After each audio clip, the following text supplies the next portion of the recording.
I don't think that it is necessary for there to be horrors and fear and terror and mass murder of children to learn anything.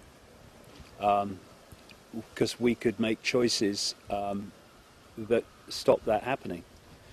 But we don't live in a world that is as it was designed to be. We live in a world that has been fundamentally distorted. There is a force that in its prime form is merely energy, awareness, that operates like a computer virus. And it is an energetic distortion that is self-aware. And that's because everything is energy awareness in some form, and thus everything is self-aware. So if you imagine a computer system like the internet, a collective reality, and it gets infiltrated by a computer virus. The virus has not created anything. It can't create. What it can do is distort what is already created. So what it's doing is distorting the system, and the system starts to work less and less in a balanced, harmonious way. And that's what's happened to human reality. We have a situation where there is a distortion, like an energetic cancer, which is distorting anything it comes into contact with. And so we have a situation where in a harmonious, balanced environment, Israelis and the Palestinians would live in harmony with each other. This is just I'm giving this as one example. I could give thousands of examples of this all over the world in different situations. But instead, the distortion means distorted behavior.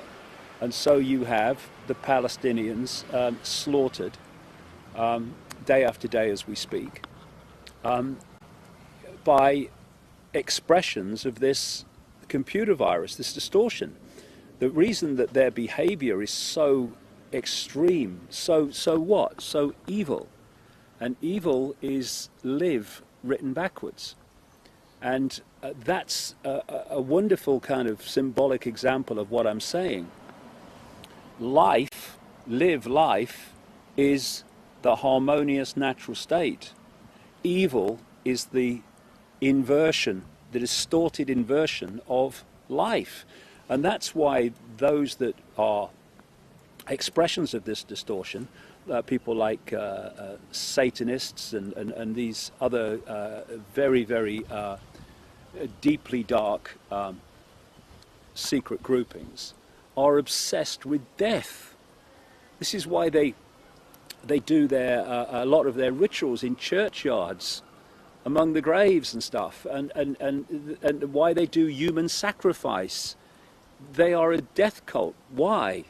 Because the natural order of balance and harmony is life. The distortion, inversion of it is death, and they're the distortion, inversion of it, so they feed off death as others feed off life. And when you are an energetic source in an energetic state, to replenish yourself energetically, you must absorb energy that is on your frequency, is on your wavelength. And so it cannot absorb energy that is loving, harmonious, and has compassion and empathy. The only energy it can feed off is the inversion of that: death, fear, anxiety, depression, all these low vibrational emotions.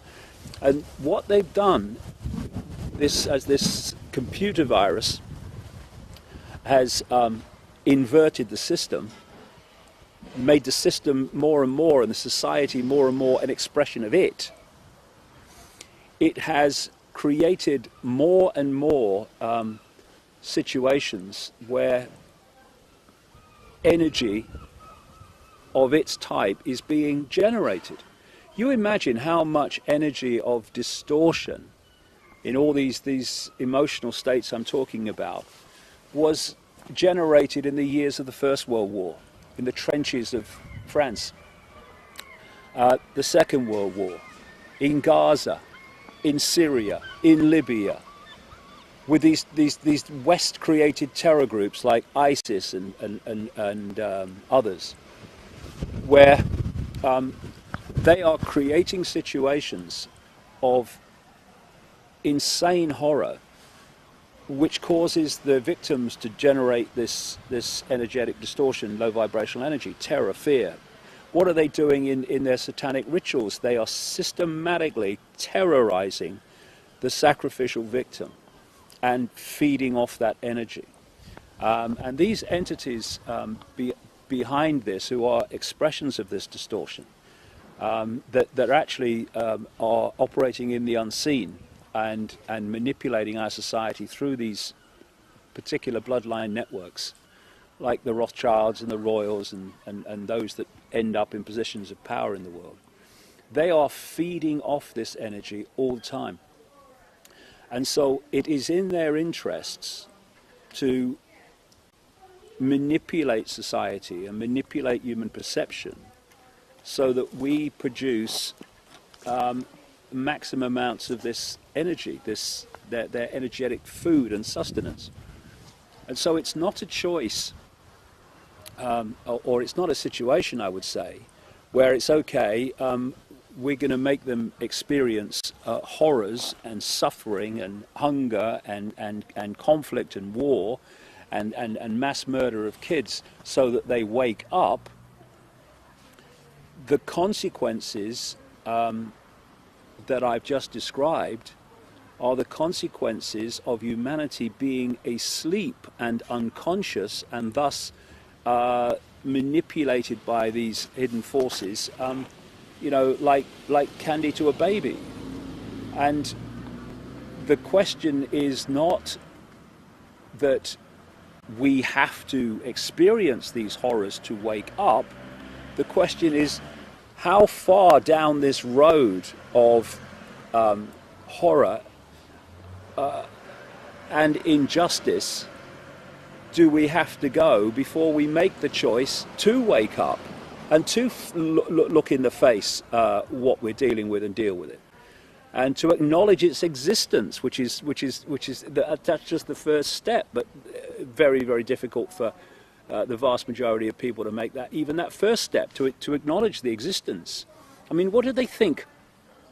What do they think is the mentality that bombs 32 miles by 6.8 full of civilians and children? I mean, in Gaza. I mean, what is that a loving, balanced mentality that does that? Of course not. It's an inversion of that. So where is that coming from? And why is it so absolutely obviously prevalent throughout the positions of power and major global decision making all over the world?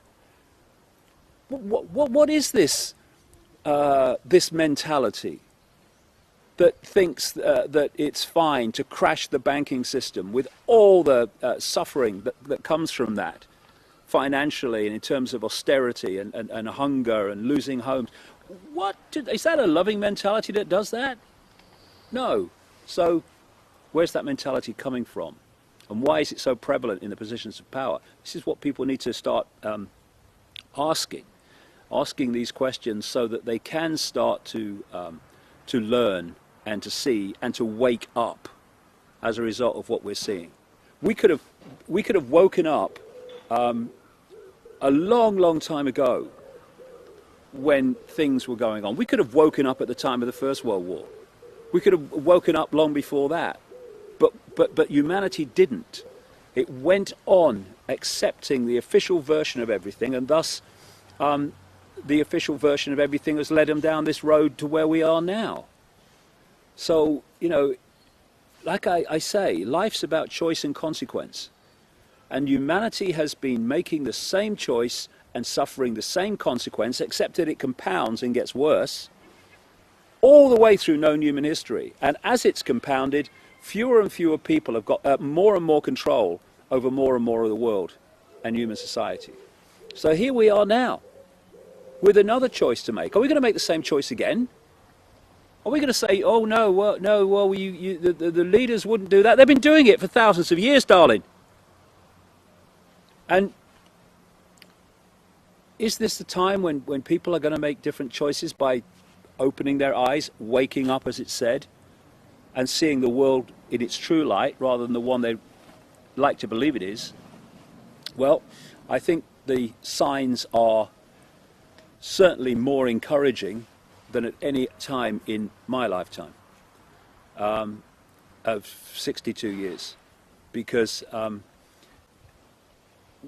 especially what's happening now with Gaza, but other things too. Since 9/11, there has been an increasingly obvious expansion and an exponential expansion of people who are seeing that the world is not like they thought it was. We are at a point now of enormous significance and enormous importance, because if we don't start making different choices now and start to take responsibility for what's happening in the world, then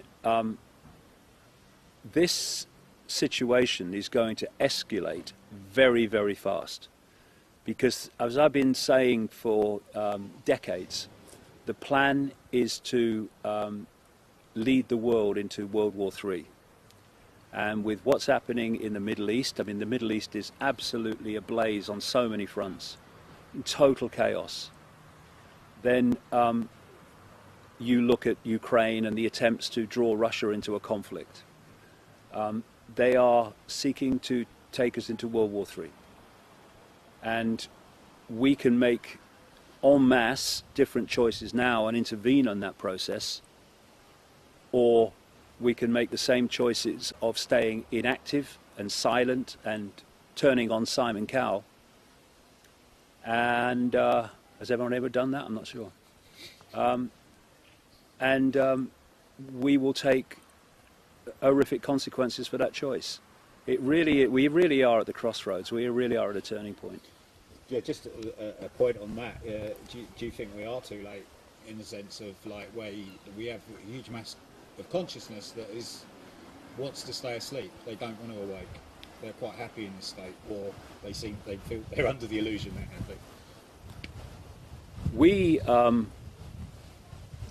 We're not too late, depending on the scale of the response. And that's again down to collective choice. If people go on as they are, we're too late.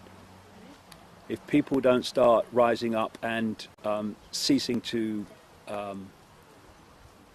cooperate with their own enslavement and the enslavement of others and the mass murder of others, then we're too late. That once again is a choice, and I tell you now, we're at the time when that choice has to be made, because we don't have any longer to think about it. We are absolutely on the brink of a global catastrophe if we don't start responding en masse now, not tomorrow, now.